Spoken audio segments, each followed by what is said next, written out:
días.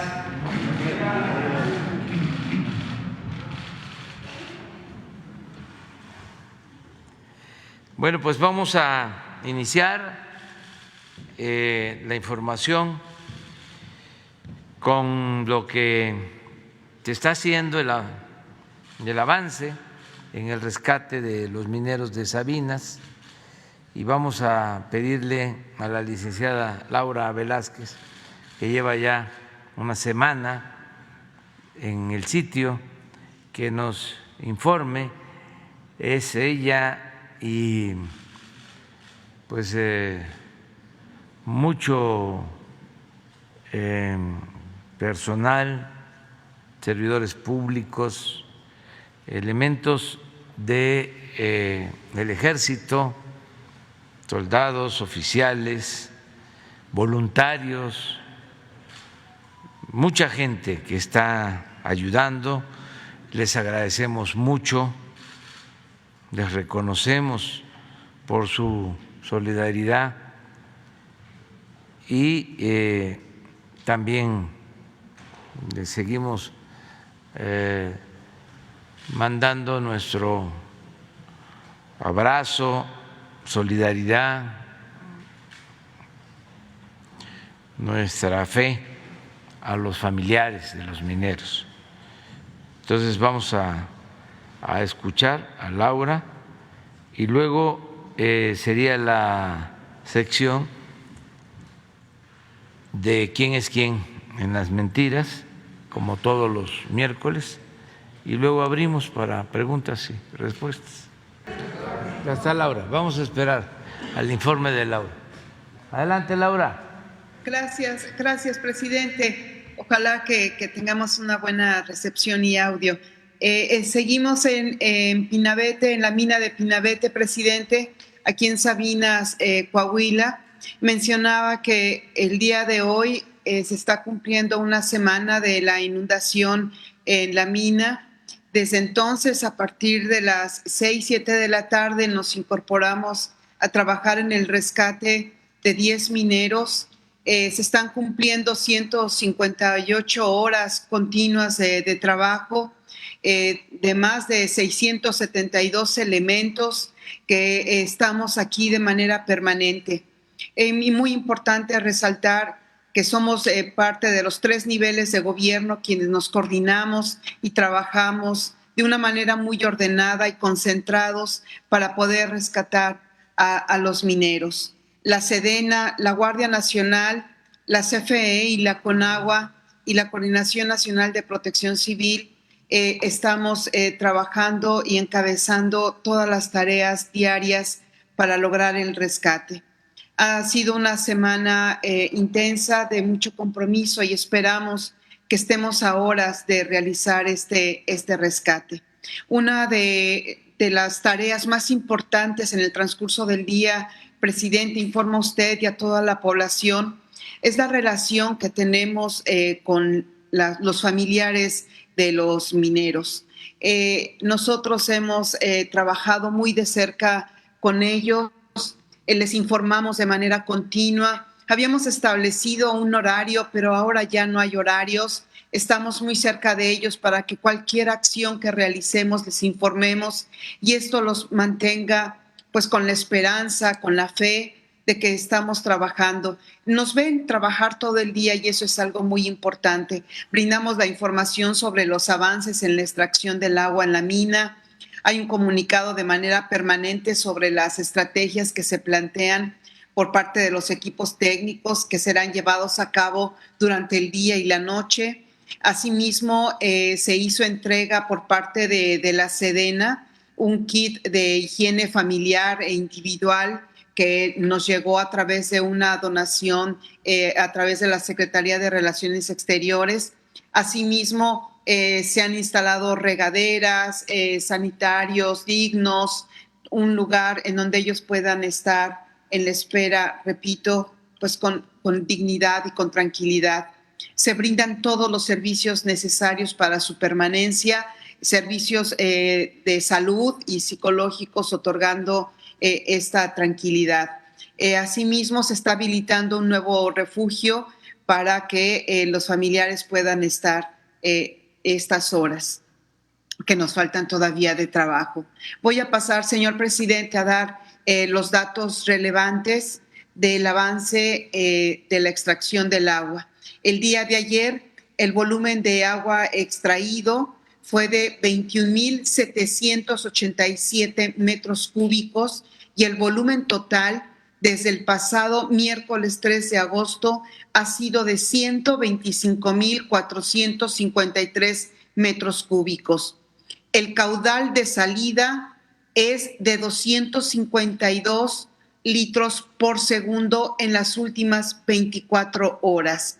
Para acelerar este proceso de extracción de agua, se ha desarrollado una estrategia que permite aumentar el flujo de salida, y esto es a través de perforaciones en 10 barrenos, los cuales tienen un siguiente estado.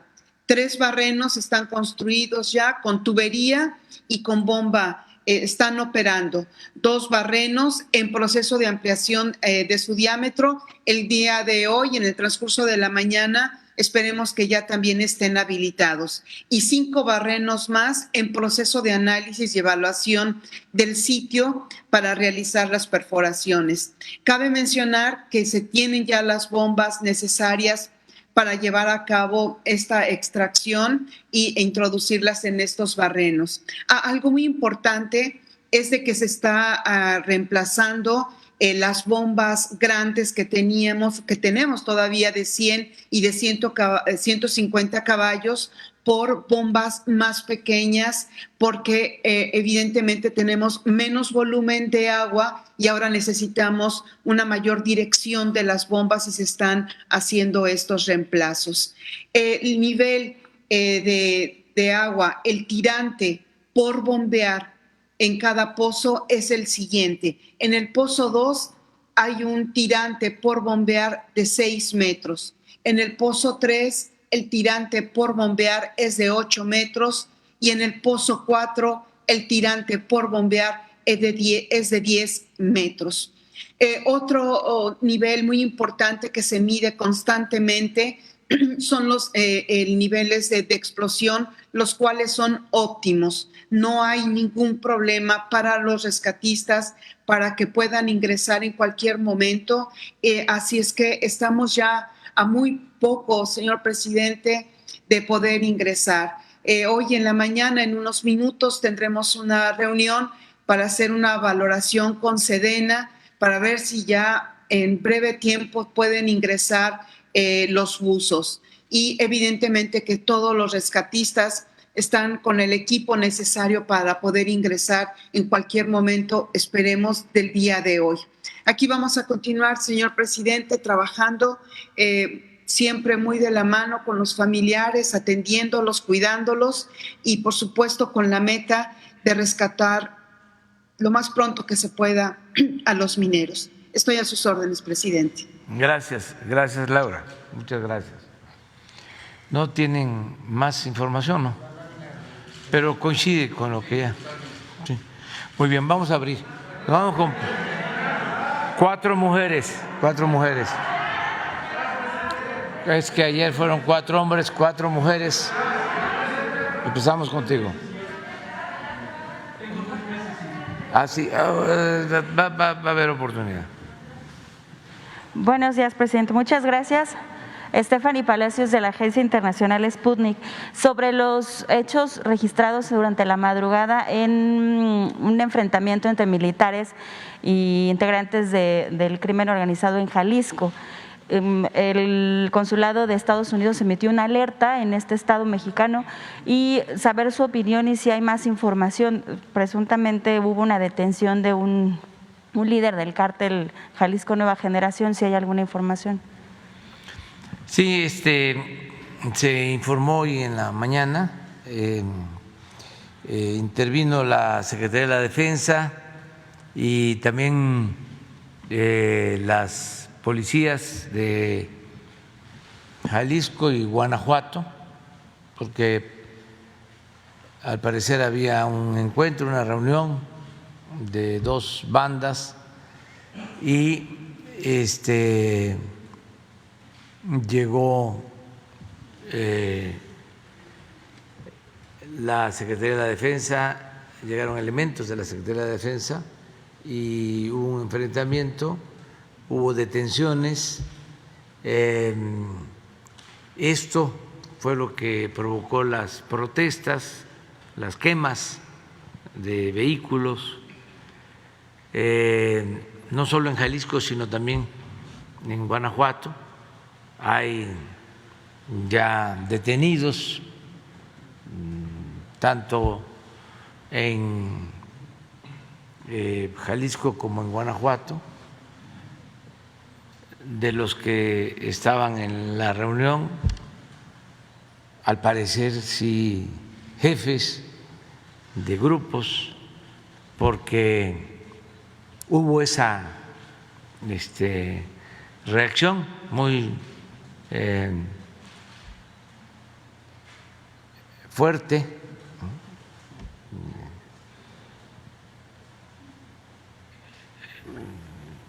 y de quemas de vehículos y creo que de oxxos. Entonces, ya hoy se va a informar bien de lo que sucedió más tarde. ¿Va a haber seguridad en el Sí, estado? está todavía la Secretaría de la Defensa, las policías en la zona, porque están buscando detener a más presuntos delincuentes. Y en otra pregunta, señor presidente, sobre la designación de Eduardo Villegas como embajador de México en la Federación de Rusia, ¿cuáles son sus comentarios sobre esta designación, ya que fue sumamente criticado por la oposición mexicana sobre esta designación? Pues sí, la oposición dice que estuvo mal, pues es muy probable de que estuvo bien. ¿Qué oposición? Pues estos intelectuales orgánicos, conservadores, que todo lo que hacemos lo ven mal. Siempre callaron cuando se preocupaban, cuando se acuerdan ustedes de que hicieron algún cuestionamiento crítico al nombramiento de un embajador. ¿Se acuerdan ustedes? Nunca. De veras que estamos en el terreno de lo inédito. Y sí, así es una nueva etapa en la vida pública de México. Es una transformación. Porque pues nada de esto pasaba. No pueden decir que es más de lo mismo, como cuando engañaron con el cambio, y muchos no pensaron que con Fox las cosas iban a cambiar. Y fue gatopardismo, eso que consiste en que las cosas en apariencia cambian para seguir igual o peor. ¿Esto representaría una fase nueva diplomática entre México y Moscú, señor presidente? Es lo que hemos venido haciendo. Eduardo Villegas es un profesional, estudioso. Le preguntaron que si hablaba ruso, está aprendiendo, creo que habla inglés, habla francés. 7 idiomas habla. ¿Cuánto? 7. 7 idiomas. Y está aprendiendo ruso. Además, tiene muy buen nivel académico. Su historia está vinculada a nuestro movimiento. Les voy a platicar de que cuando fui jefe de gobierno propuse ir formando jóvenes para la función pública, porque la política neoliberal dejó de formar servidores públicos. Todos tenían que tener una concepción empresarial y a los servidores públicos los únicos negocios que deben de interesarles son los negocios públicos, no los privados. Para eso es servidor público. Son cosas completamente distintas. Pero durante todo este periodo, es como en el caso del derecho, desapareció el derecho laboral, desapareció el derecho agrario, prácticamente desapareció el derecho constitucional.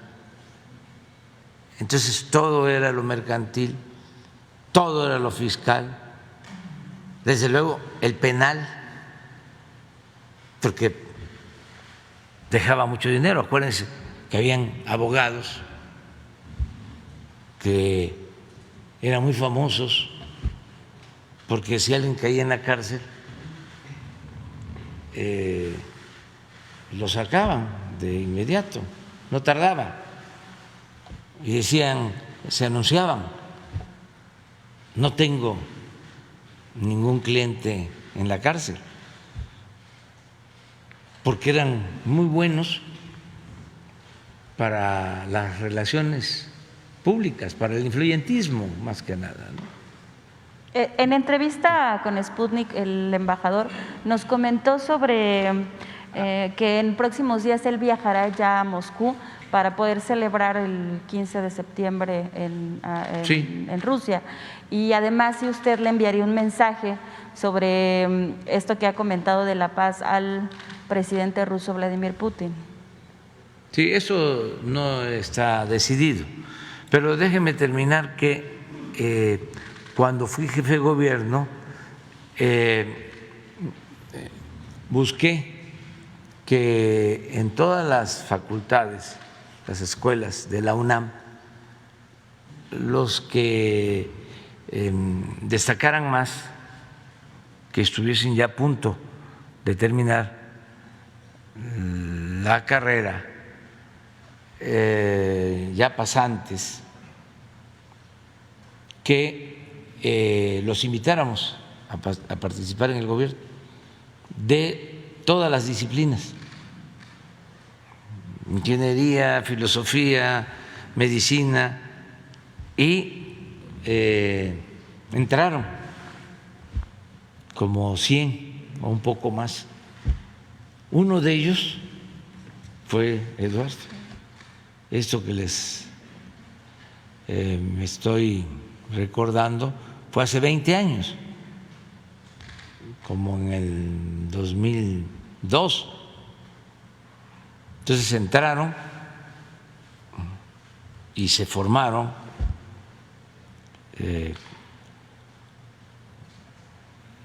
y pues ahora estaba en lo que tiene que ver con la memoria histórica y había que hacer propuestas, y consideré que él podía representar a México en Rusia. Acerca de mensajes, la verdad no queremos nosotros tomar partido, porque lo que buscamos es que haya diálogo y se termine con la guerra. Y no solo es el caso de Rusia, lo mismo con Ucrania, la misma actitud. Actuamos con prudencia para no inclinarnos, no tomar partido y poder ayudar a conseguir la paz, que eso es lo que estamos proponiendo en todos los casos, porque no queremos que haya guerra, que la gente sufra, que pierdan la vida, que haya desplazados y que además de eso, aunque no sea lo más delicado, porque lo más grave es la pérdida de vidas humanas, pero también esta guerra precipitó la crisis económica mundial, produjo inflación en todo el mundo, hay problemas de abasto de gas, de energía, petróleo. Entonces, es importante que se logre un acuerdo, pero eso es lo que puedo contestar. ¿Usted ya habló con él ya después de la designación? No todavía, pero sí lo voy a hacer antes de que se vaya. Bueno, muchas gracias, presidente. Gracias. Buenos días, presidente. Mara Rivera, de Enfoque Noticias. Yo quisiera preguntarle respecto a la entrega que hizo la Secretaría de Hacienda a la Cámara de Diputados sobre la estructura programática para el próximo año en el presupuesto, en donde se advierte que de 705 programas sociales, 873 programas sociales, solo 705 tienen presupuestos propios. Estamos hablando que de 168 no tienen presupuesto. En la Cámara de Diputados se han hecho críticas, opiniones, de todo hemos escuchado respecto pues a un recorte presupuestal detrás de esta desaparición o eventualmente de 20 programas sociales, y también que bueno, pues va a echar mano de donde puede, de donde sea, para obtener recursos.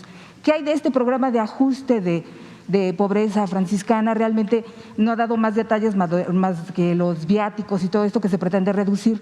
¿Hacia dónde va a ir encaminado y qué tan cierto es esto que presenta Hacienda y que puede abrir la puerta o habla de desaparición de por lo menos 20 programas que pues no hay recursos o no han funcionado, quizás no están dobleteando, qué sé yo? ¿Qué sabe de esto, señor? Pues que no hay ningún programa de bienestar que se quede sin presupuesto. O sea, que la gente sepa, si escuchan de que va a haber reducción del presupuesto de los programas de bienestar, que sepan que es mentira,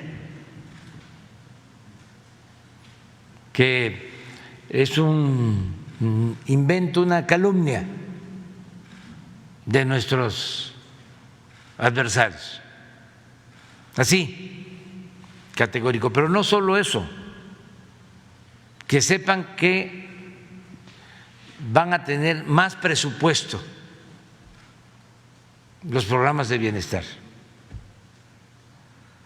en el 2023, o en lo que resta de este año, y en el 2023 y en el 24.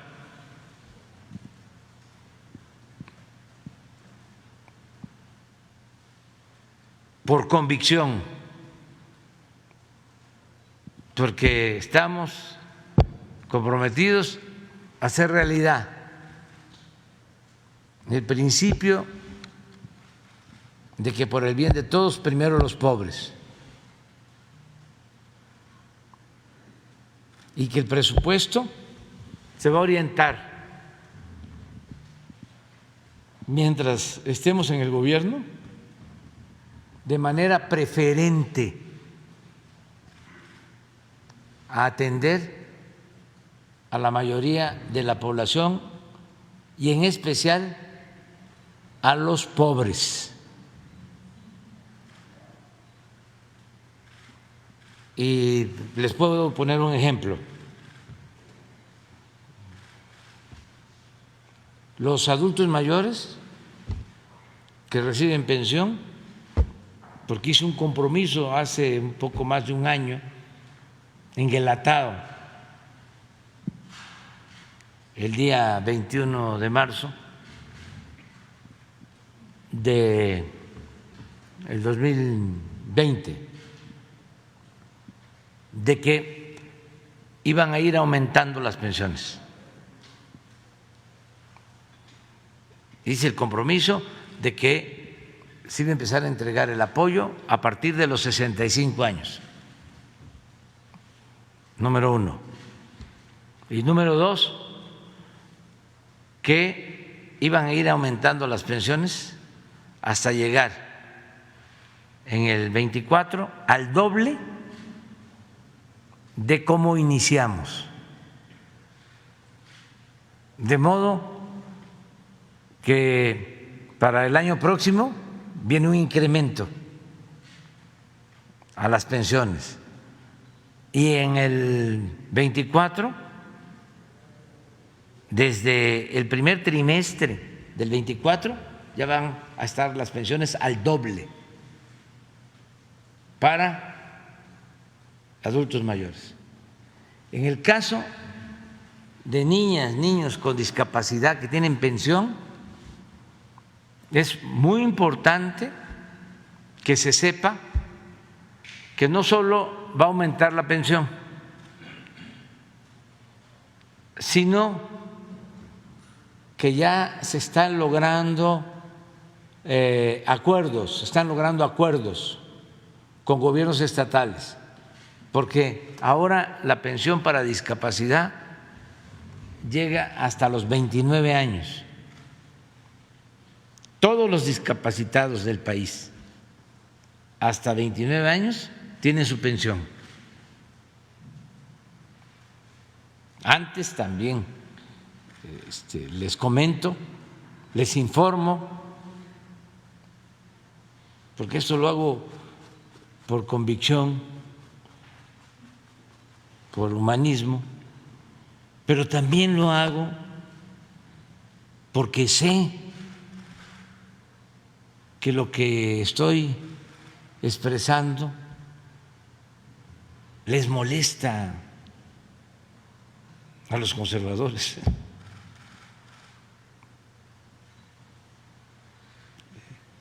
Y como me preguntas sobre esto, pues aprovecho para marcar diferencias. Entonces, en el caso de los discapacitados, decía yo y repito que hay un acuerdo con algunos gobiernos estatales, porque no todos han aceptado. Yo espero que acepten la mayoría, pero ya más de la mitad ya aceptaron de que de 29 a 64 personas que tienen discapacidad están cubiertas hasta los 29 años. Eso es, vamos a decir, a todos. Pero faltaba de 29 a 64, porque ya a partir de los 64 ya está la pensión de adulto mayor. Entonces, ya en más de la mitad de los estados ya se logró que también tengan pensión discapacitados de 29 a 64. Es decir, ya hay estados en donde la pensión para discapacidad es universal, es a todos. ¿Cómo resolvimos el financiamiento de 29 a 64? Fue 50% presupuesto estatal y 50% de presupuesto federal adicional. O sea, nosotros nos encargamos 100% hasta 29 y de 29 a 64 nos dividimos 50% gobiernos estatales, 50% gobierno federal. Entonces, todos los programas van a tener aumentos. Cuando hablamos de que se pasa de austeridad republicana a pobreza franciscana, es porque no debemos relajar la disciplina. porque no puede haber gobierno rico con pueblo pobre. Y vamos a seguir ahorrando, que no haya dispendios. Ayer lo vimos, tenían como 90 fideicomisos los de CONACYT, y todo ese dinero del pueblo iba a las grandes empresas. El presupuesto que debe de destinarse de manera preferente a los más necesitados se le entregaba a las grandes empresas.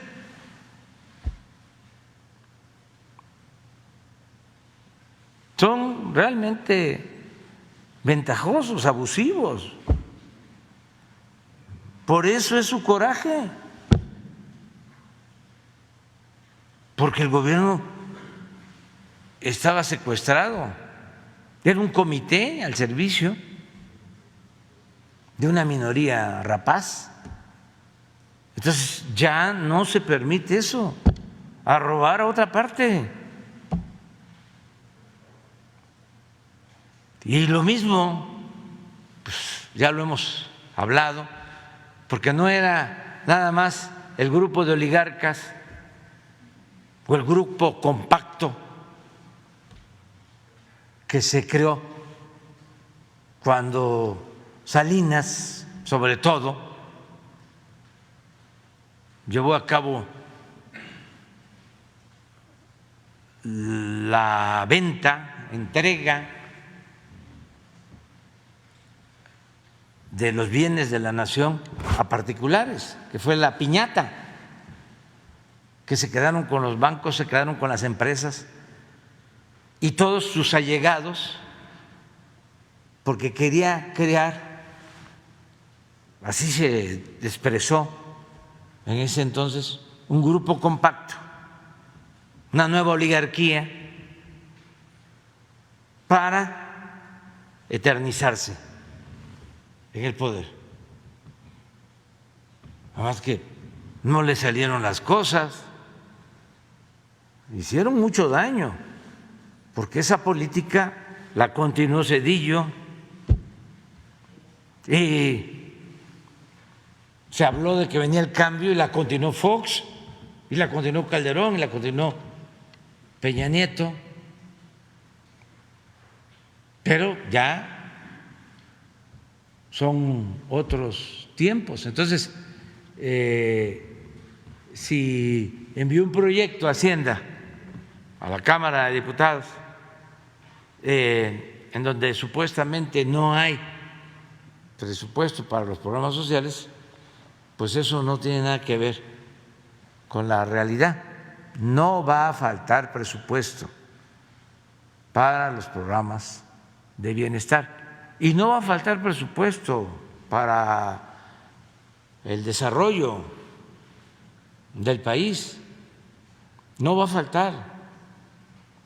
Donde a lo mejor se va a reducir, aunque no va a faltar, eso en los gastos de operación del gobierno, porque antes le costaba mucho al pueblo mantener al gobierno, era un gobierno mantenido y bueno para nada. Todo el presupuesto se lo gastaba el mismo gobierno. El gobierno estaba ensimismado. No se liberaban fondos para el pueblo.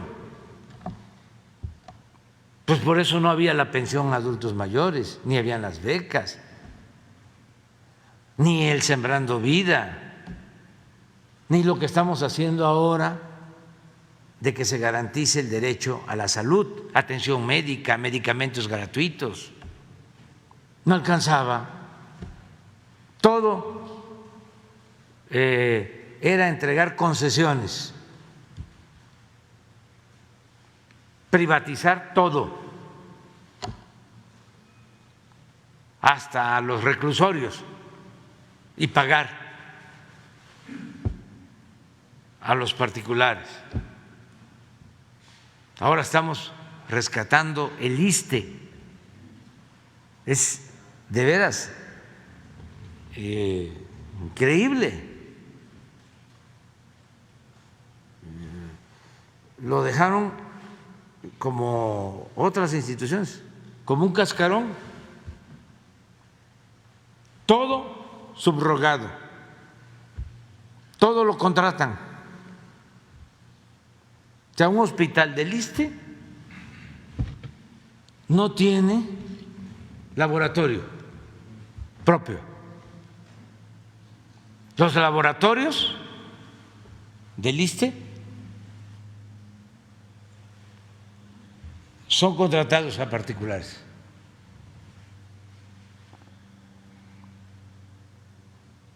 Pero así todos los servicios, hasta las ambulancias. Y detrás de todos esos negocios están funcionarios del antiguo régimen.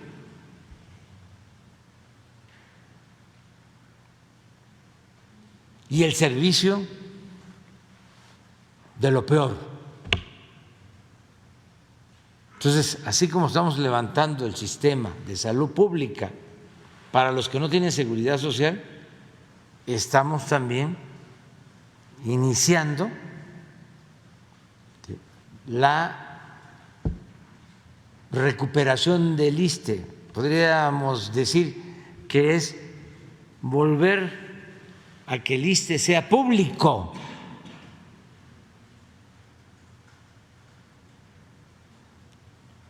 Es lo que hicieron con el seguro y lo de ABC, que las guarderías las privatizaron y por eso esa triste desgracia, porque eso era lo que prevalecía, o sea, contratar todo.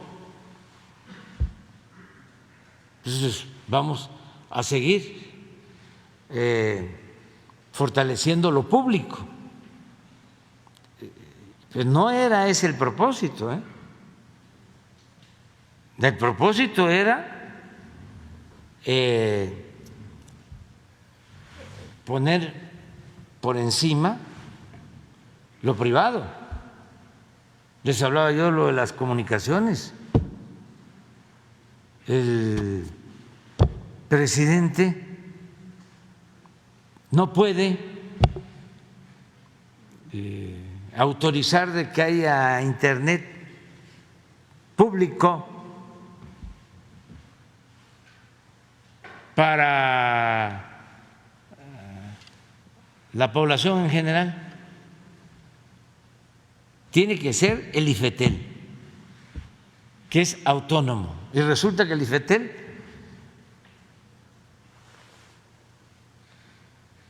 es independiente del presidente y del pueblo, lo aclaro, no de los que tienen el negocio de las comunicaciones.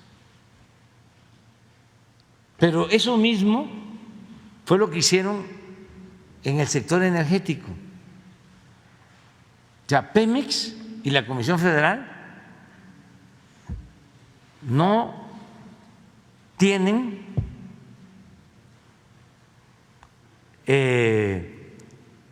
facultades para actuar.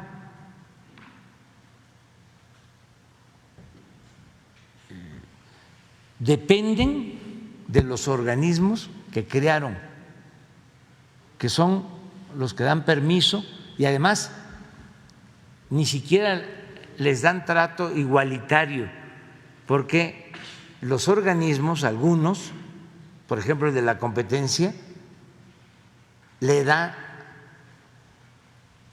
trato preferencial a las empresas particulares, extranjeras, como Iberdrola.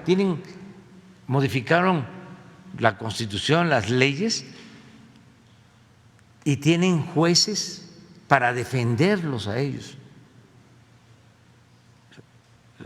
Crearon un andamiaje paralelo para proteger a las empresas privadas, particulares, y someter o desaparecer el sector público. Entonces, estamos buscando recuperar lo público, ponerlo por delante, porque el interés personal, por legítimo que sea, no puede estar por encima del interés público. Pero le tocará en su gobierno ver todo esto, porque el caso también de los salarios es lo mismo, ¿no, presidente? O sea, la CNDH gana más que usted, por ejemplo. O sea, no sé si sería congruente que en su mismo gobierno, quienes saben que ganan más que el presidente de la República, pues por pura congruencia, no sé si incluso legalmente se pueda renunciar a ese excedente. En su gobierno le tocará ver todos estos cambios que pretende, el mismo rescate del ISSSTE, lo que finalmente obstaculiza el buen desarrollo de la administración pública. ¿Me dices de los salarios? De los salarios, por ejemplo, dijo que se iba a presentar una iniciativa o algo para que se haga ley, que se respete esto, que la enmienda que se hizo de que nadie gane más de los servidores públicos que el presidente. Sí, y lo voy a hacer. Nada más que es un proceso. ¿Y a usted le tocará ver? Sí, imagínense, es un proceso de transformación, de cambio. Entonces hay muchas resistencias, muchas, no solo en el Poder Legislativo, que se ponen en huelga y no quieren aprobar nada, no ayudan en nada, también en el Poder Judicial, pero no solo es el Poder Legislativo, el Poder Judicial, es también el Ejecutivo. Imagínense lo que fueron 36 años de imposición de una política en donde se privilegiaba lo particular, el interés personal, las empresas, los bancos. Cambiar esa mentalidad.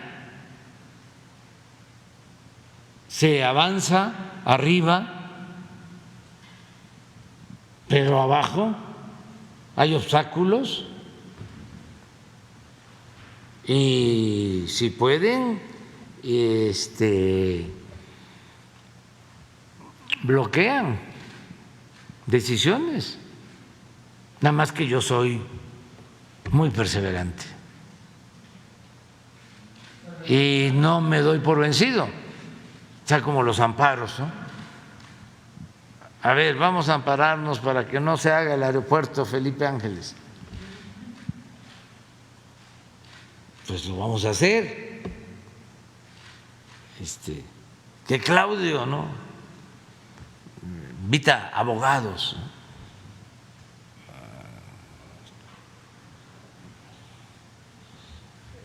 distinguidísimos, ¿no?, finísimas personas, como este abogado Cosío,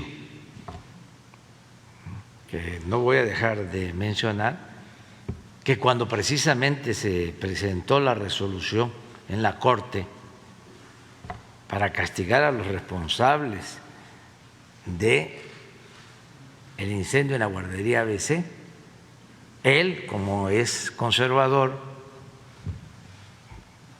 propuesto por Fox y Calderón, votó en contra, es decir, de que no se castigara a los responsables. Y se dan baños de pureza. Sí. Son los que dicen la ley es la ley. ¿Podría adelgazar su...? y queriéndonos parar. Y con el Tren Maya lo mismo. Y ahí vamos, ya se les ganaron los amparos legalmente, porque pues tenemos la razón, no se amparó ni un solo propietario, fueron grupos financiados por estas organizaciones, incluso por el gobierno de Estados Unidos, que lo voy a seguir diciendo, porque con todo respeto, en Estados Unidos apoyan a grupos supuestamente no gubernamentales de la sociedad civil, pero no, sin querer generalizar, hay quienes tienen un propósito político, como es el grupo de Claudio X González, que recibe dinero del gobierno de Estados Unidos para oponerse a la transformación que nosotros estamos llevando a cabo. Como hoy es miércoles de quién es quién en las mentiras, ayer vi, pero para que tengamos una idea de la mentalidad conservadora de estos personajes, me gustaría que pusieras un un Twitter de Claudio X González sobre el Estado de México, porque van a haber elecciones en el Estado de México. A lo mejor no se sabe y aquí aprovechamos para informarlo. Entonces, pues es el estado más poblado del país, pero con mucho. Y los conservadores están preocupados porque pues no llegan a un acuerdo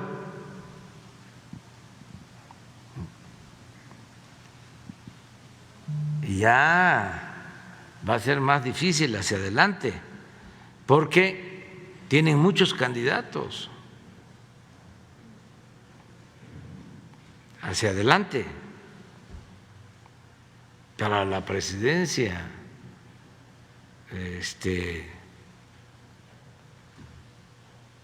La señora Lili Telles,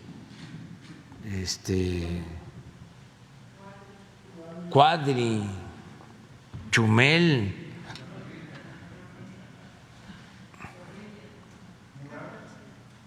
sí, muchos. Sí, desde luego, Ricardo Anaya, o sea, muchos que están planteando. Entonces, ¿cómo le van a hacer ahí, no? O sea, no les va a resultar tan fácil, pero ya en el Estado de México están, por lo que vi del Twitter de Claudio X González, están muy preocupados. Pero lo que me llamó la atención no es que estén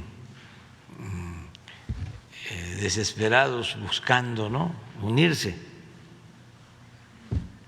sino los términos, cómo se expresa. Es uno donde habla de la plaza. Eso sí.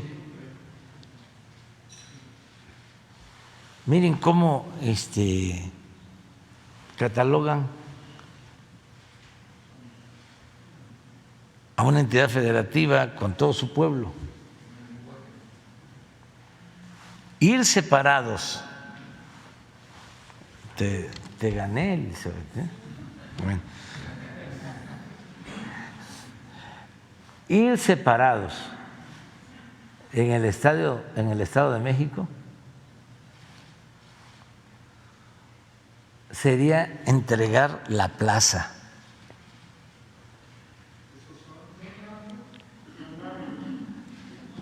No, yo no digo, pero digo, Estado de México es un gran estado, una gran entidad federativa. De ahí surgieron otros estados. Tiene un estado con muchísima historia. Además, no se esté pensando que solo es la zona conurbana a la Ciudad de México. No, tiene zonas en donde hay muchísimos recursos naturales, de muchas culturas, es un pueblo muy trabajador. Ahora, si ustedes van a los límites del Estado de México con Michoacán, por ejemplo, van a ver cómo están las milpas.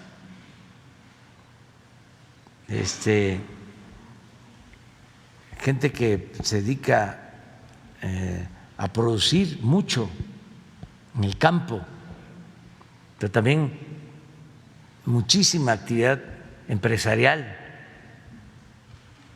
Es un gran estado para decir que es una plaza, pero bueno, es comentar de que nosotros vamos a continuar limpiando, y yo creo que la gente va a optar porque se continúe con la transformación. De todas maneras, con los 2 años que nos faltan, se van a hacer muchas cosas. Yo creo que se va a hacer lo mismo, si no es que más, en lo que falta de lo que ya hemos hecho. Porque estamos avanzando mucho. Ayer tuve una reunión para resolver en definitiva lo del Internet, para que haya señal en todo el país. Y me voy a apoyar, nos vamos a apoyar con los trabajadores electricistas. Voy a hablar con ellos, así como sus antepasados ayudaron a electrificar todo el país. ¿Saben ustedes que tienen energía eléctrica por la Comisión Federal de Electricidad? 99.4% de la población. Creo que faltan como 1 millón y se está buscando la forma. 99.4% de la población tiene servicio eléctrico. Esto se hizo a partir de la nacionalización de la industria eléctrica.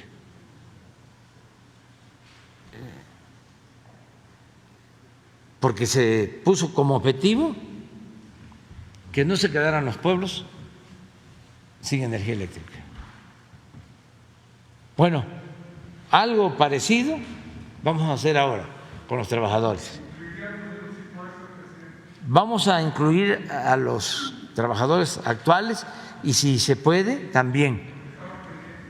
Sí, si se puede también. pero me voy a reunir en 6 regiones del país con los trabajadores, porque necesitamos utilizar la infraestructura, la fibra óptica, todas las líneas de transmisión para colocar los equipos, ¿sí? Tener toda la red y luego lo que llaman la última milla, y se va a garantizar la telefonía celular, porque es increíble, ni siquiera se puede hablar por teléfono, solo en las ciudades, o sea, ni la telefonía móvil, mucho menos el internet. Entonces, voy a hacer ese recorrido, me voy a reunir con todos, ya tenemos el plan, tenemos los fondos, tenemos los recursos, estamos pensando en una inversión de alrededor de 30,000 millones de pesos para montar toda la estructura y que se tenga el internet en todos lados. Entonces, por eso digo de que vamos a seguir avanzando, porque esto lo vamos a hacer de ahora. Antier empezamos ya se venía trabajando con una empresa llamada Altán, que le dieron concesiones en el gobierno pasado, les dieron crédito de la banca de desarrollo, pero no pudieron. Entonces tuvimos nosotros que entrar porque iba a ser un desastre. Ellos avanzaron en un 70% en la instalación de la red general, no la última milla, pero pues es un avance. Entonces, a partir de ahí vamos a ampliarla, y una empresa de la Comisión Federal de Electricidad se va a hacer cargo de hacer toda la instalación que falta y la última milla, y vamos a utilizar los bancos del bienestar para la entrega de las tarjetas, porque la empresa no va a tener fines de lucro. Lo que queremos es que la gente de las comunidades más apartadas, sobre todo los estudiantes, puedan utilizar el internet. Es un servicio como el de la luz y es una revolución el que puedan tener comunicación, acceso, ¿sí?, al internet. Ahora no hay. Entonces no va a dejar de existir la empresa privada, las empresas privadas, pero tenemos que garantizar que los que no tienen acceso, porque no les resulta rentable lo que pasaba cuando se electrificó el país. ¿Por qué tomó la decisión el presidente López Mateos de nacionalizar la industria eléctrica? Porque el mismo Antonio Ortiz Mena, que era secretario de Hacienda, les dijo a los dueños de las plantas eléctricas: ustedes nunca van a ir a electrificar un pueblo apartado, porque no lo van a considerar como negocio. Imagínense si lo hiciera una empresa privada, ¿quién paga los postes? ¿Quién paga la línea de transmisión? ¿Quién paga el cableado? ¿Quién paga los equipos? ¿De dónde saca la gente para eso? Pues eso lo tiene que hacer el Estado. Entonces, por eso hemos tomado esa decisión. Voy este fin de semana a Nuevo León y a La Laguna. El próximo fin de semana vamos a estar en Baja California, en Sonora, y a finales del mes, el último fin de semana, voy a hacer esta gira por todo el país para hablar con los trabajadores, porque ellos están organizados y son los que se suben a las torres y saben, y hay 300,000 torres en todo el país, ya hay una infraestructura. Por eso hay que cuidar lo público.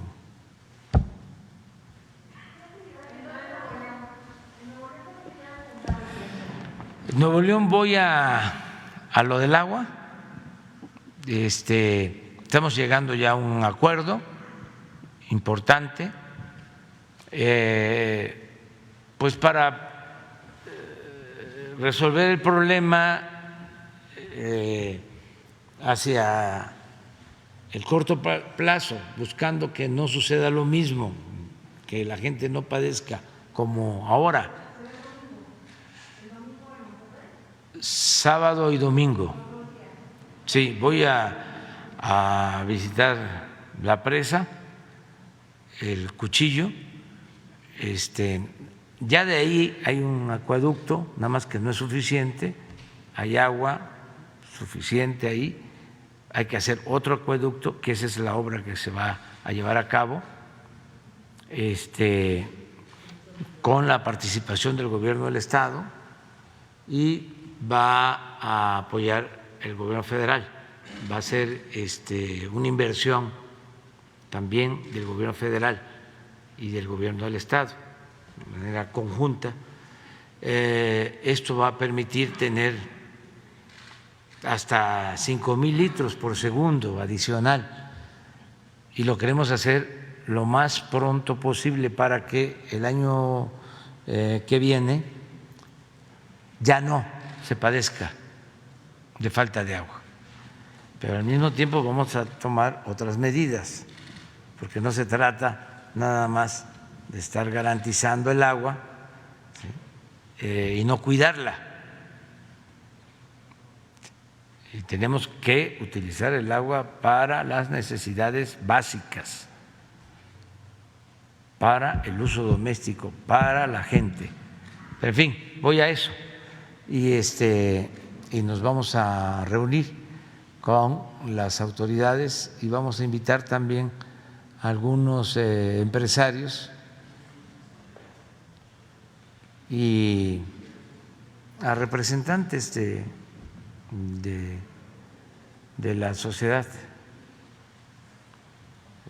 para que nos acompañen. Y es La Laguna y Nuevo León, luego Sonora, Baja California y Sonora, y luego esta gira, y ya después, bueno, dentro de un mes, el otro fin de semana es Tren Maya. Ya tenemos comprometido todo el tiempo. Presidente. Trabajadores de la comisión. Son 6 lugares.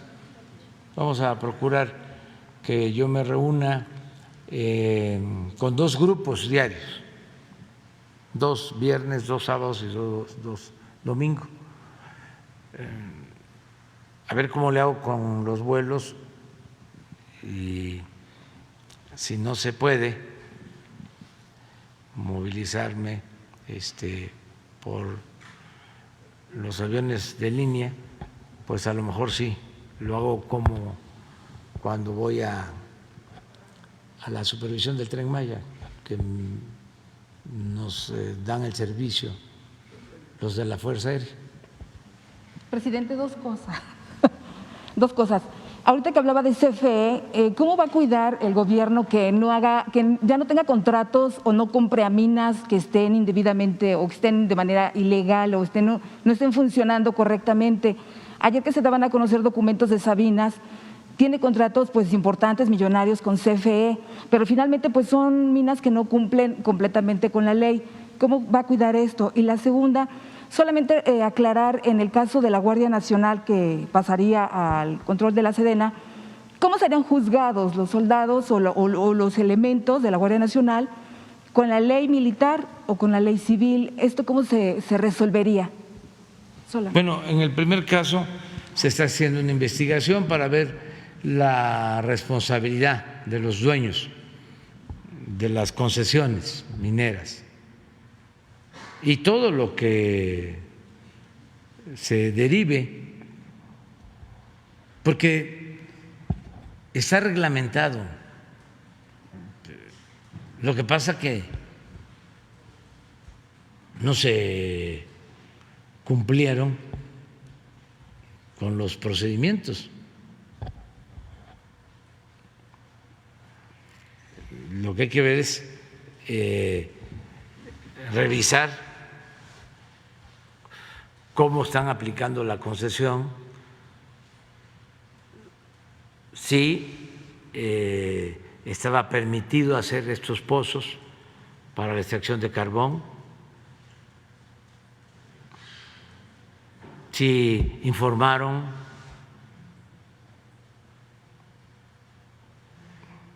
y lo que dices, a quién le venden el carbón, todo.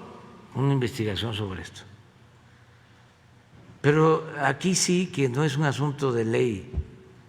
La verdad que por lo general los problemas de México, yo creo que los problemas del mundo, no tienen que ver con las leyes.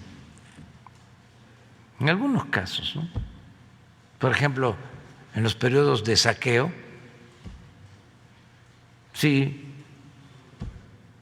para legalizar el robo, se dan el lujo hasta de modificar el marco legal, como lo hicieron cuando saquearon en el periodo neoliberal. Y aquí vimos cómo reformaron la Constitución para darle visos de legalidad al robo. Pero las leyes se aprueban para beneficio de las personas, no para perjudicarlos. No hay ninguna ley que diga que actuar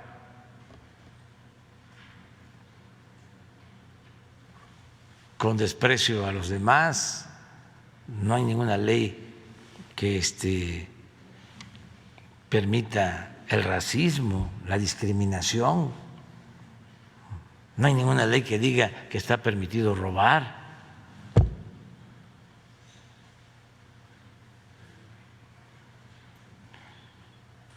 El problema es que no se cumple.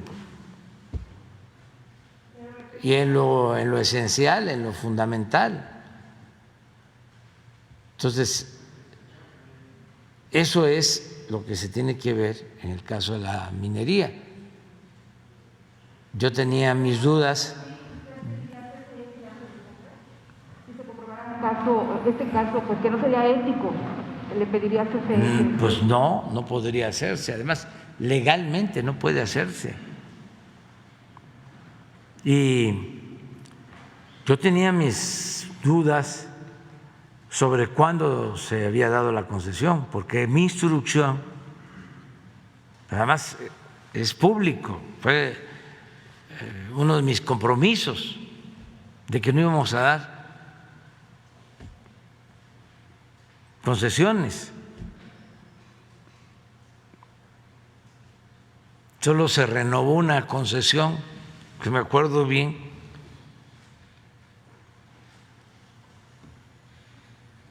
para ampliar terrenos y depositar desechos de la misma mina, creo que en Santa Rosalía, Baja California Sur, pero se hizo una consulta y ahí la gente votó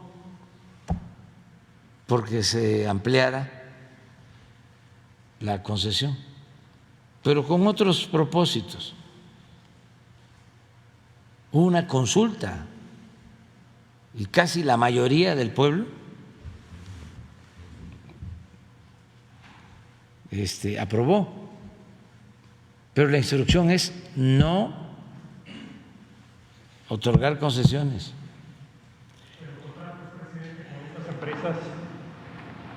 Tampoco, o sea, con empresas ilegales no. Entonces vamos a revisar todo el caso. Acerca de lo de la Guardia, como Elizabeth, ahí sí me ganó. Miren, ¿por qué no ponen la galería de los intelectuales orgánicos y columnistas y opinadores del bloque conservador, que no son nuestros enemigos, son nuestros adversarios? Y además es interesante el poder debatir, pero aquí veo a todos.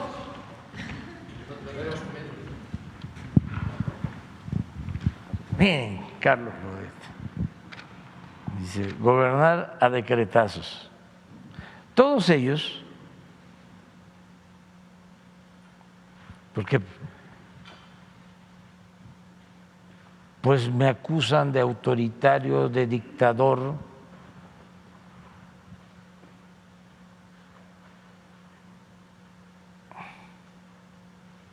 de tirano, de todo. Yo quisiera, o sea, ellos tienen todo su derecho a oponerse, militarista también, tiene todo el derecho, ¿no?, de oponerse, y se les va a respetar siempre su derecho. Pero los considero muy deshonestos, intelectualmente hablando, porque no han actuado igual en otros casos. ¿No consideran ustedes que nos deben, todos ellos, una explicación sobre el por qué guardan silencio acerca de la guerra, las masacres, la corrupción que imperaba en el periodo neoliberal? ¿Han hecho ellos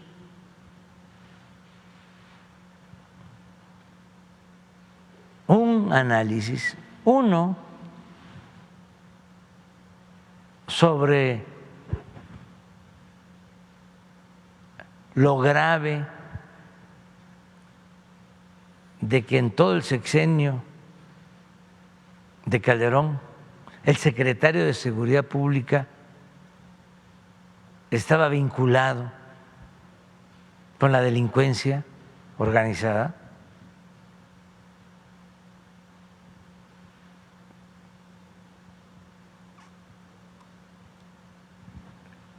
Y pueden no hacerlo, nomás son libres, pero que no quieran engañar de que son independientes.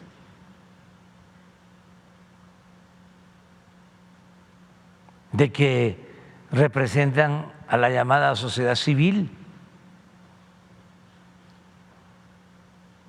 No, todos ellos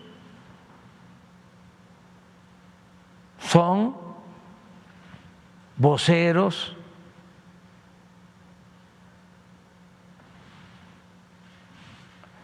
del bloque conservador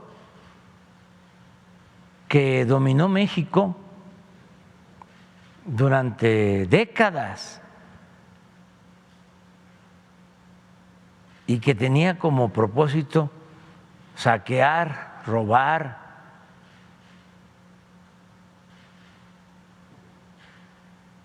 y que causó mucho daño, mucho dolor a la mayoría de los mexicanos.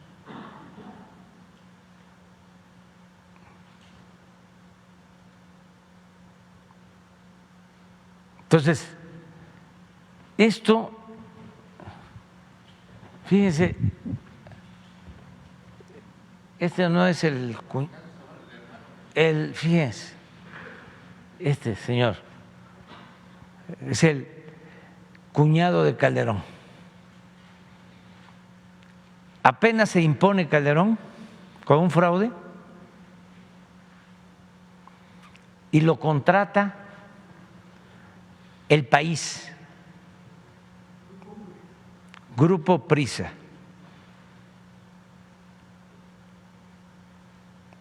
como asesor, y le empiezan a pagar una cantidad considerable de dinero, su asesor. Y aquí está.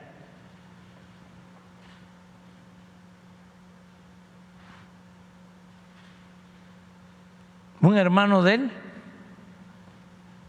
ya que andamos en estos terrenos, para que vean sobre la deshonestidad y la falta de autoridad moral. Un hermano de él y de Brando fue el que llevó a cabo todo el conteo de los votos de manera electrónica en la elección presidencial del 2006, donde impusieron a su cuñado y del Brando. Tenía su empresa. ¿Qué creen que pasó después? Igual que su hermano Juan, vendió las acciones de su empresa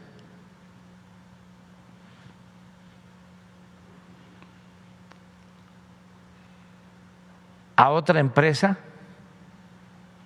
de Carlos Slim.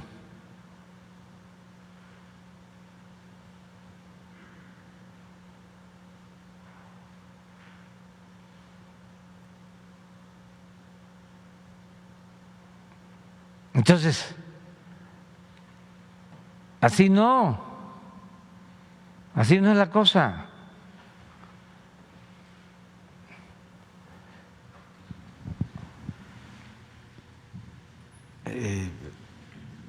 Para ser opositor y lanzarse así, pues hay que tener autoridad moral.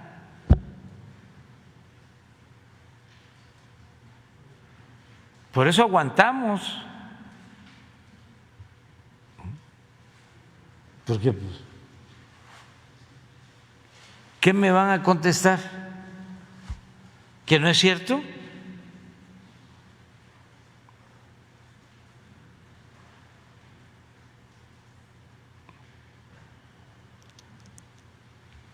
Y tienen todo el derecho de manifestarse, pero que no finjan de que son profesionales, que son objetivos, que son expertos. Nada, pertenecen a un agrupamiento conservador que se opone a la transformación que estamos llevando a cabo. Eso es todo. Y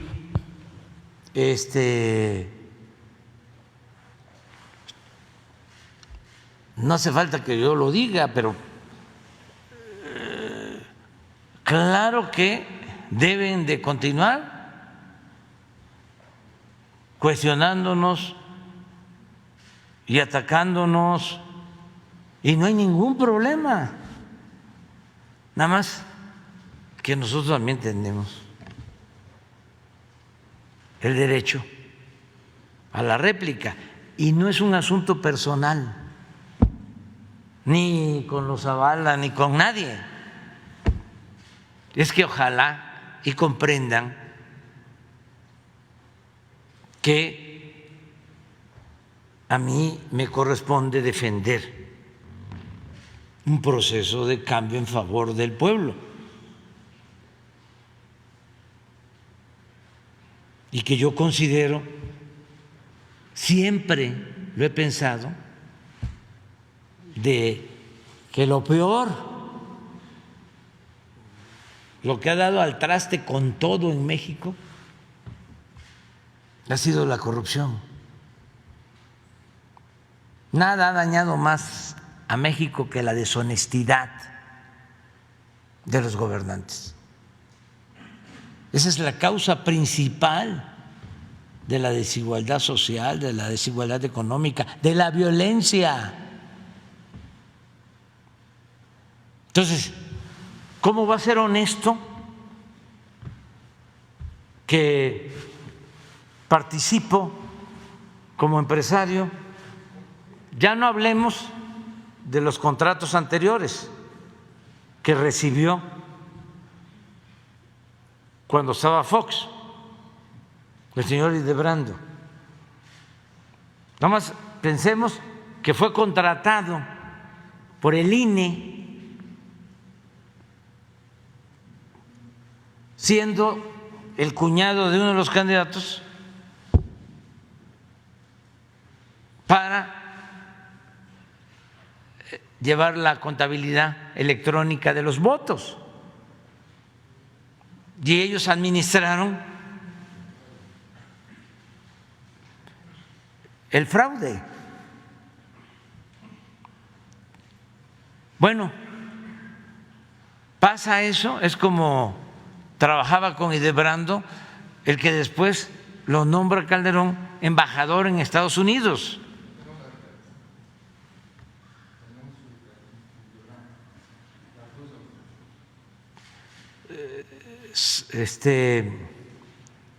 Sarucán, que trabajaba con Hildebrando, lo nombran después embajador en Estados Unidos.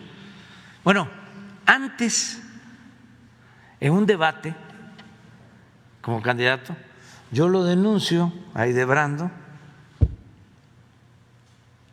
y me acusa de que lo estaba yo difamando, y presenta una denuncia.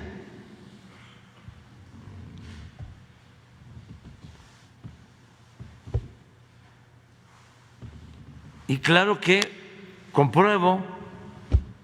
¿Saben qué hizo? Retiró la denuncia.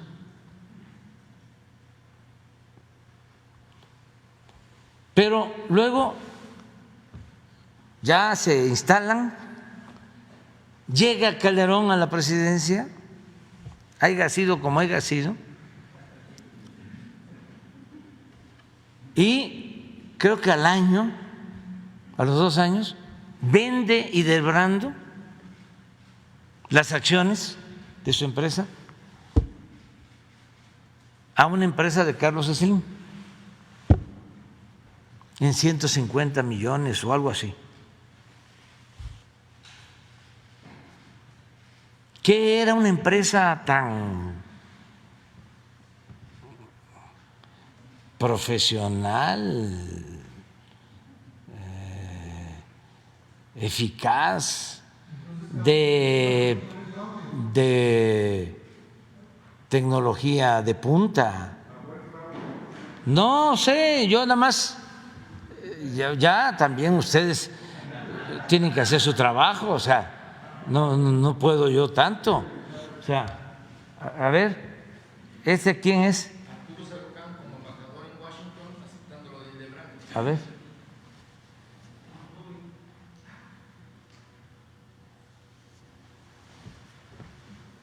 Hildebrando, which was involved in writing the software for the vote count? It is true that Hildebrando was contracted by IFE as part of the process several years back, yes. Thank you very, Pleasure. very much for your time. I Pleasure. appreciate it. Thank you. Hope you can send it. Qué bueno que le pusieron subtítulos porque si no, no hubiese yo entendido nada. Ya fue mucho hoy. Ya fue mucho. Hubo bastante información. Bastante información. Quedaron ustedes dos. Ya. Quedaron ustedes dos. Faltan 20 para las 9. Bueno, vamos con ustedes dos. Ya. Buenos días, ahora presidente. vamos, Beatriz ya Contreras vamos a ver. Castillo, de Revista Polemón. En el tenor de lo que ya decía, según distintas variables y la propia encuesta de ingresos y gasto de los hogares del INEGI, hay una disminución de la desigualdad en México. Esto a pesar de los efectos de la pandemia, que sabemos que fueron mundiales. Y preguntarle si se siente orgulloso de esto o si considera que falta algo y si los programas sociales han estado pues incidiendo en la disminución de la desigualdad. También en este mismo sentido preguntarle, bueno, más bien si pudiera, si tuviera algunas palabras para dedicarle a todas las personas que creyeron en su lucha y que estaban en el movimiento, pero que ya no les tocó ver todo esto, como fue el caso de Jaime Avilés, nuestro director fundador, quien hace 2 días fue el aniversario de 5 años de su muerte. Bueno, pues no conozco sobre estos datos, pero sí considero que aún sin crecimiento económico, por todo lo que hemos enfrentado, ha habido sin duda en este tiempo, que no llega a 4 años, una mejor distribución de la riqueza en México, una mejor distribución del ingreso. Entonces, esto ayuda a que se aminore la desigualdad, que es todavía monstruosa en nuestro país, porque millones de mexicanos tienen muy poco y pocos tienen mucho.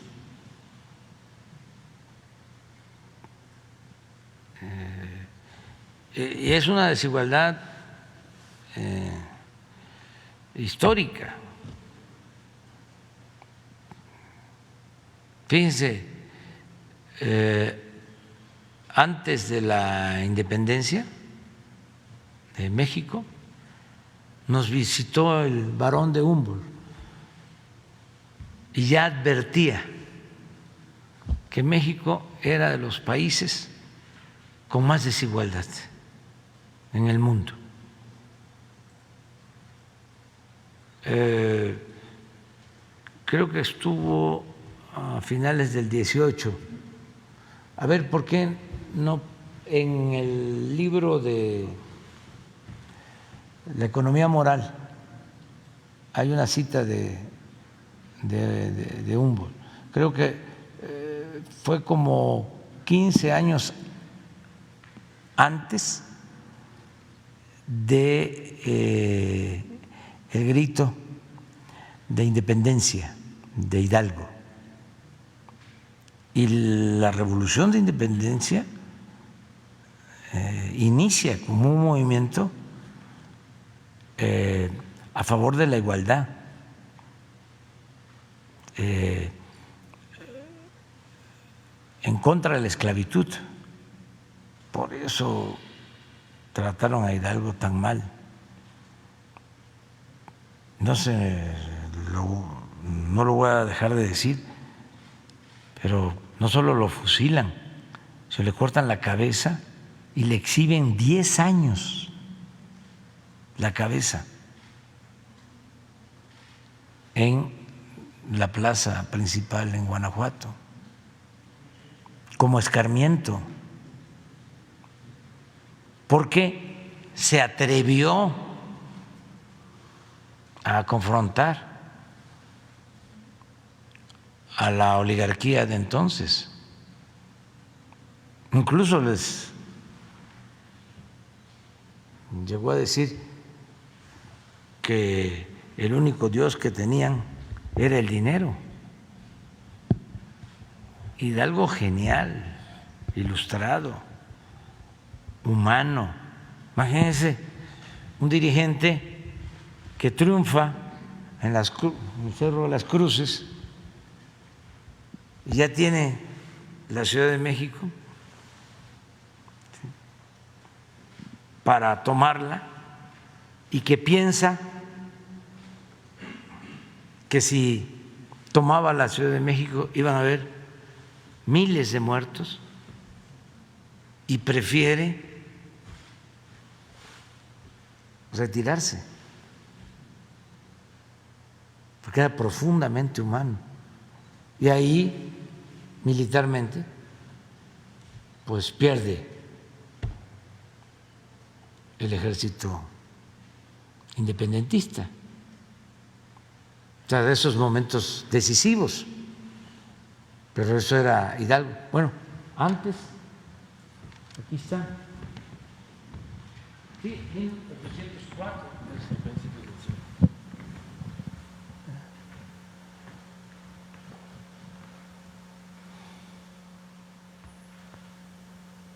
Sí, es un problema endémico. Cuando visitó estas tierras el barón de Humboldt en 1804, sostuvo que era el país, esta es una cita, de la desigualdad. Así denominó a México. ¿Acaso en ninguna parte la haya la desigualdad?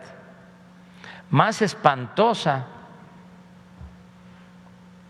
en la distribución de fortunas, civilización, desigualdad en el cultivo de la tierra y desigualdad en la población. Entonces, esto que viene de lejos, a ver, ahí mismo está en ese libro una gráfica del Banco Mundial y del Fondo Monetario Internacional. Yo creo que es de esos organismos. Lo que pasó con Salinas.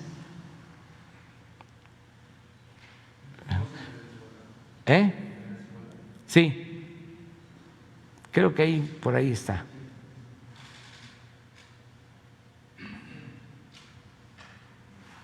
Porque no es gobernar y crecer, es gobernar, crecer y distribuir. Miren Salinas, la OCDE es la fuente. Este es un dato que utiliza en un trabajo Esquivel, un buen trabajo sobre la desigualdad en México.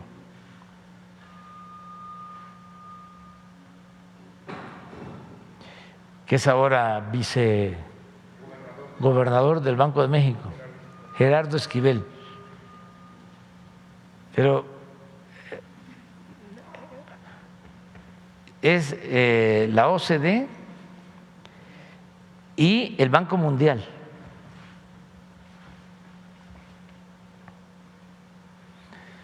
Este es 84.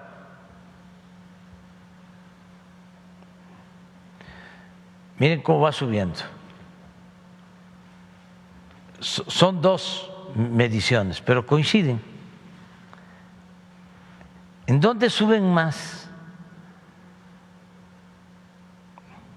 ¿Dónde empieza?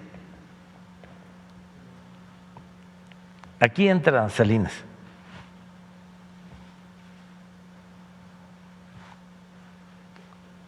Y aquí termina.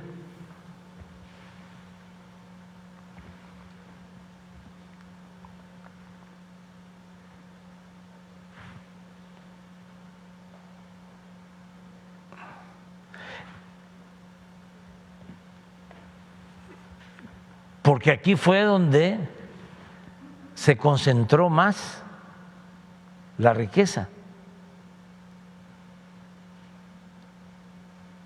Para los jóvenes.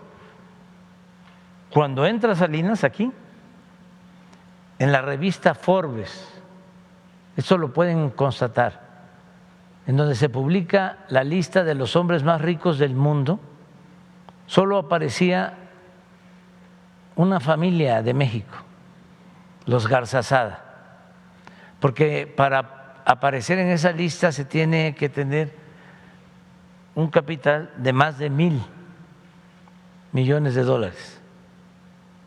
La familia Garzazada tenía en ese entonces alrededor de $2,500 millones, pero era la única aquí. Es la primera lista de la revista Forbes. Ya en la lista del 94 de Forbes, por esto que estamos viendo, porque ya habían entregado los bancos, las empresas, todo. Ya aparecían 24 multimillonarios mexicanos. Y ya no eran 2,000, ya no era una familia con $2,500 millones, eran 24 con $48,000 millones.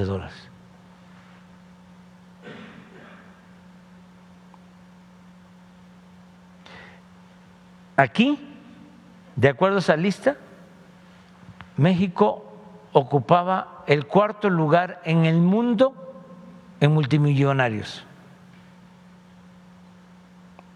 Nada más nos ganaba Estados Unidos, Alemania ni Japón.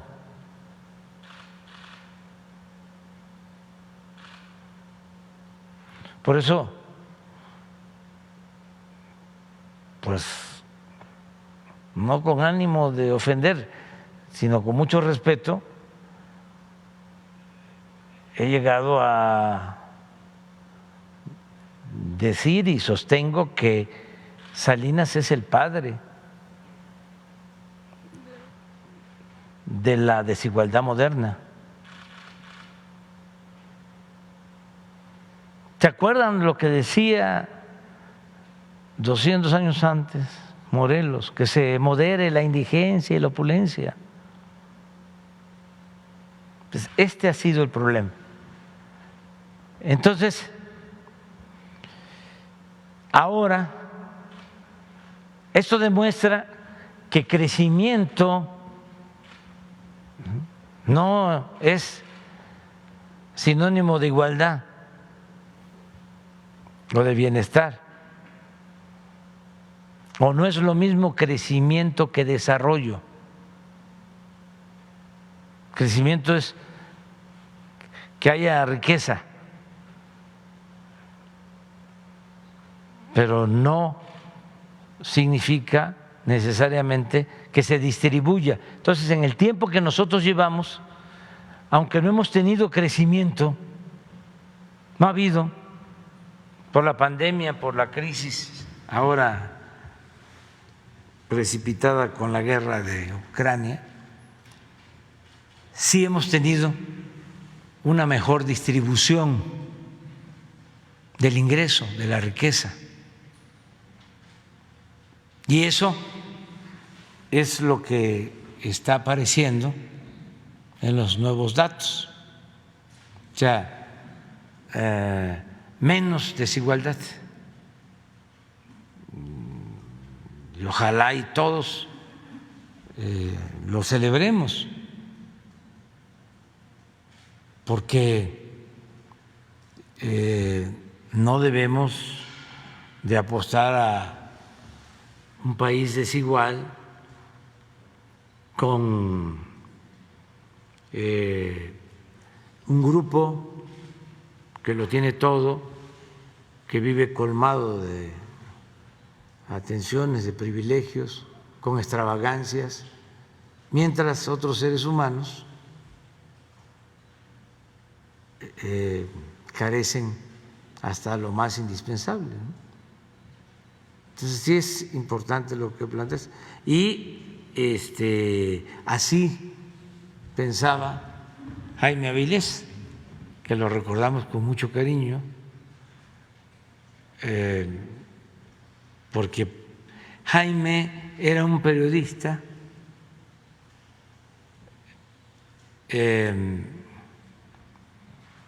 muy bueno,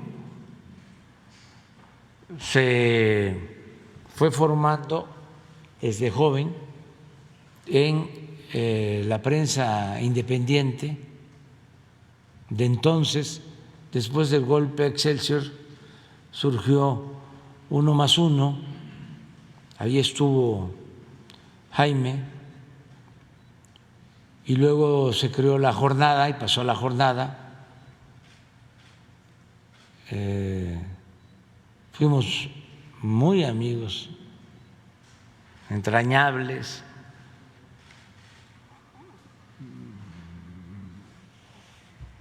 Una persona que no le importaba lo material, que era puro corazón, pero además muy inteligente y como escritor de primera. Una prosa que no se lee o no hay, o son pocos los que escriben como él, como escribía él.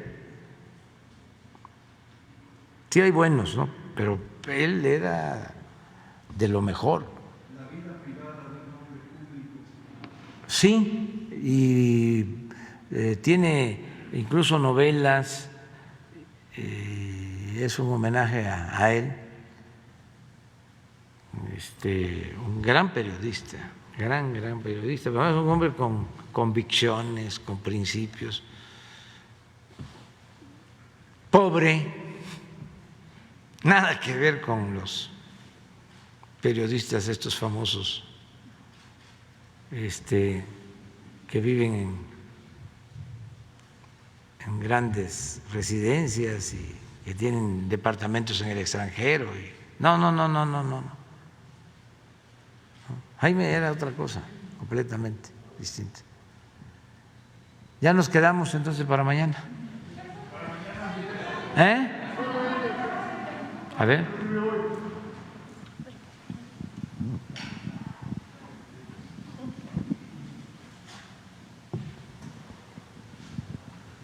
Muchas gracias, presidente. Shaila Rosagel, corresponsal de Grupo Gil y El Imparcial de Sonora, La Crónica de Mexicali y Frontera de Tijuana. Nada más, presidente, lo que acaba de decir, si nos pudiera adelantar lo de la agenda de la gira de Sonora, y comentó que va a ser Baja California. Entonces, si van a ser los dos estados en un mismo fin de semana y cómo va a ser esta agenda, si nos pudiera ya comentar sobre esto. Y también algo muy rápido sobre el programa de regularización de autos Chocolate. Recuerda que le pregunté pregunté cuál era la opinión sobre el programa, si era lo que esperaban, ya que ahora en septiembre ya concluye el plazo, si tienen la fecha de septiembre en que concluye y qué va a pasar con los autos que no se hayan logrado legalizar. No sé si nos pudiera comentar de esto. Sería todo, presidente. Sí, bueno, sí voy a estar de este fin de semana al que viene. Incluso vamos a llevar a cabo la reunión de seguridad en Tijuana el viernes, y ahí vamos a supervisar obras que se están haciendo en la frontera, proyectos que tenemos en Tijuana, y luego vamos ese mismo día a la frontera de Sonora, Nogales, también para ver los proyectos de aduana.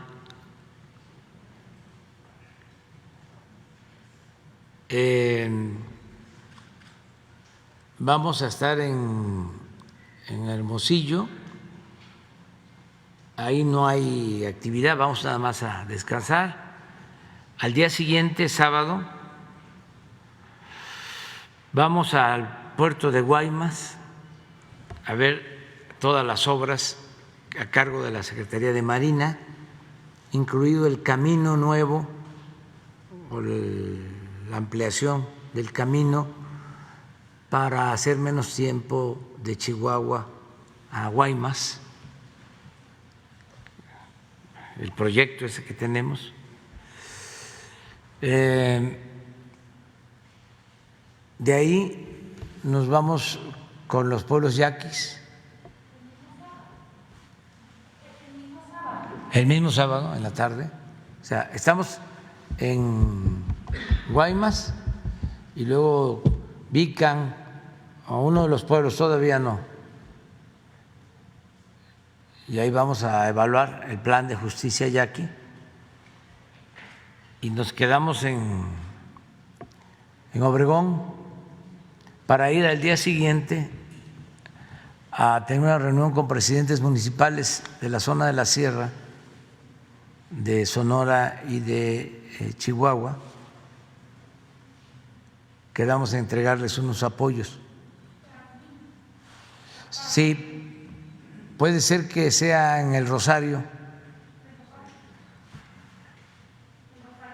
Sí, ¿cómo se llama? Rosario, sí. Sí, y ya de ahí nos regresamos a Obregón. Sí, sí, sí. No sé si Rosario o Quiriego, pero uno de esos municipios.